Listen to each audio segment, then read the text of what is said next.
Salut la team rentable aujourd'hui, comment récupérer 13 millions d'euros gratuitement, c'est parti, jingle.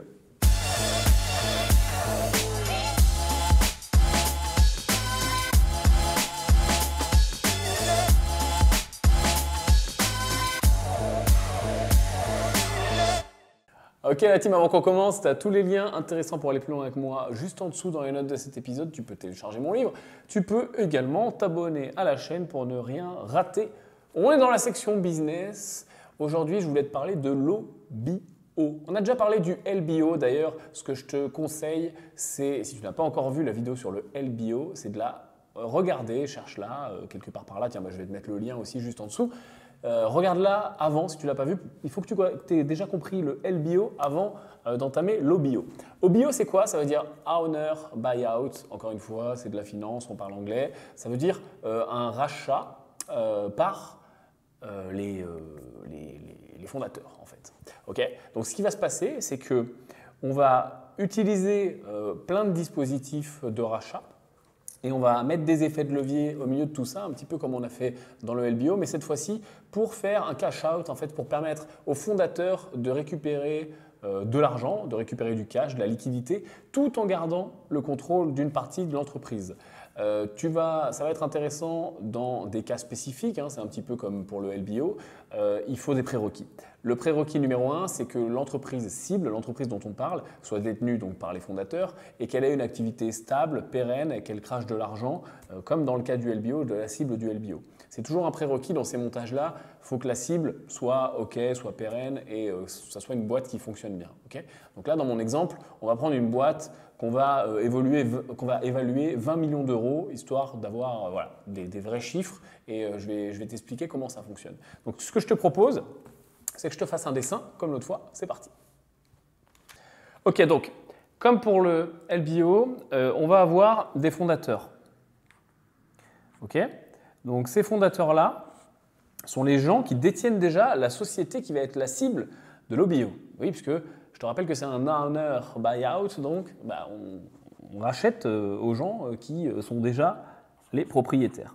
Donc la société, on va l'appeler 20M. Pourquoi? Tout simplement parce qu'on va l'évaluer 20 millions. On part du principe que c'est une société qui est évaluée 20 millions par rapport à son actif, etc., par rapport à son activité. Je te rappelle que c'est une boîte qui tourne bien. Ok, donc qu'est-ce qu'on va faire? On va faire comme d'habitude, on va faire comme pour le LBO, on va créer une société dédiée pour racheter cette boîte. Donc ça va être une société spéciale, ça va être une holding, tiens, je vais l'appeler H. Okay, donc cette société est dédiée à racheter cette boîte.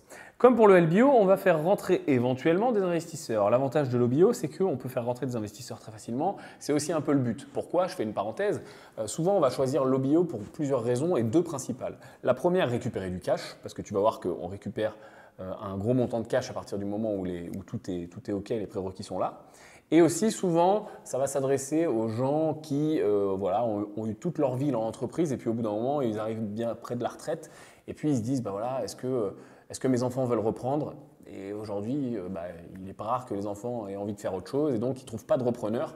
Donc ils voudraient vendre, ils voudraient quand même garder un pied dans la boîte, mais sans être condamnés pendant toute leur retraite à continuer à gérer la boîte. Donc ils font appel à des investisseurs extérieurs. Donc c'est exactement ce qu'on va faire là.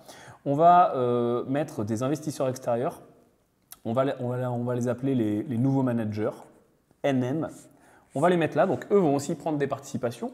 Et puis souvent, dans ce mécanisme-là aussi, on fait rentrer un fonds d'investissement qui sont des fonds spécialisés, on va l'appeler FI, qui sont des fonds spécialisés qui, eux, ont l'habitude de ce genre de montage et qui prennent des participations tout simplement dans ce genre de montage parce que je te rappelle qu'on rachète une boîte qui fonctionne bien. Donc on a plein de fonds qui peuvent être intéressés pour ça.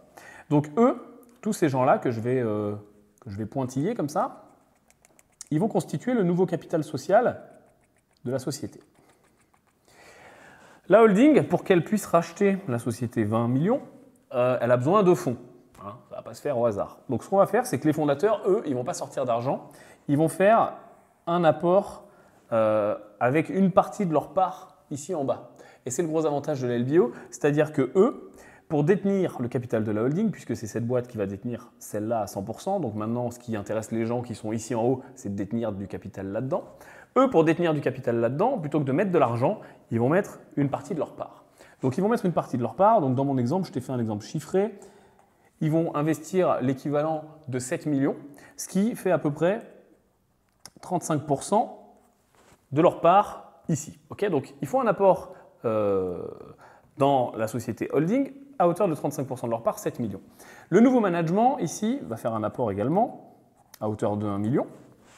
Et les fonds d'investissement, dans mon exemple, va aussi faire un apport à hauteur de 7 millions. Okay, 7 et 7, 14 et 1, 15. Il manque 5 millions. Il faut qu'on trouve encore 5 millions. Là, on va faire appel à la banque. Effet de levier, tu connais par cœur la chanson. Donc, ici, la banque va prendre de la dette. Hop, et une dette qui va être de premier rang, c'est-à-dire qu'on va devoir la rembourser en premier, elle va prendre tout plein de sûreté, mais ce qu'on retient là, c'est qu'elle va apporter 5 millions. Ça y est, on a nos 20 millions, 7 et 7, 14 et 1, 15 et 5, 20. On peut racheter cette boîte-là. Les fondateurs, parce que c'est eux qui nous intéressent, ont apporté l'équivalent de 7 millions, 35% de leur part, ici. 20 moins 7, 13.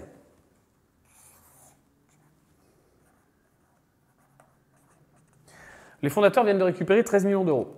Donc je suis en train de te dire que si je fais les parts dans le capital social, puisque la banque elle a apporté 5, mais elle n'est pas au capital social, c'est de la dette. Les gens qui sont au capital social sont ces trois entités. Donc si je fais les pourcentages, ça fait à peu près, je t'épargne les virgules, 46%, 46% pour ceux qui ont mis 7 millions, et quelque chose comme un peu plus de 6% pour les autres. Donc je suis en train de te dire que dans mon montage là, avec tous les prérequis et le montage qui me fonctionne bien, les fondateurs ont encore 46% de la boîte, de la nouvelle boîte qui a racheté l'ancienne, hein, mais bon, ça revient au même, et ont récupéré 13 millions d'euros. Donc ils ont plus 100% d'une boîte à 20, ils ont 46 d'une boîte à 20 et 13 millions. Donc tu comprends maintenant tout l'intérêt de ce montage. C'est un montage qui se pratique assez souvent, je te l'ai simplifié à l'extrême hein, pour vraiment que tu comprennes le mécanisme. Au départ, parfois, il n'y a pas que les fondateurs, il peut y avoir aussi d'autres investisseurs qu'on va décider de faire sortir ou pas, en partie ou pas, ils vont garder une partie de contrôle ou pas, se diluer ou pas, récupérer du cash ou pas. Bref, les solutions sont multiples. Ce qu'il faut que tu retiennes et pourquoi je t'explique ça, c'est pour que tu aies la vision globale et le mécanisme de l'OBO, que tu aies dans un coin de ta tête si jamais tu as une société qui fonctionne bien. Et c'est un moyen de sortie qui est absolument génial et pas forcément d'ailleurs un moyen de sortie. C'est un moyen, tu vois, de sortie partielle dans mon exemple qui permet de récupérer du cash pour réinvestir dans une autre activité, pour sortir un peu du management et de l'opérationnel ici, mais garder quand même un pied, par exemple au conseil d'administration et garder une partie de la décision. Dis-moi dans les commentaires si tu connaissais ce mécanisme, s'il t'intéresse, si cette vidéo t'a plu et t'apporte quelque chose et que tu soutiens la section business, apporte ton pouce à l'édifice, c'est important pour être référencé correctement sur YouTube. Et je te dis à très bientôt, à plus.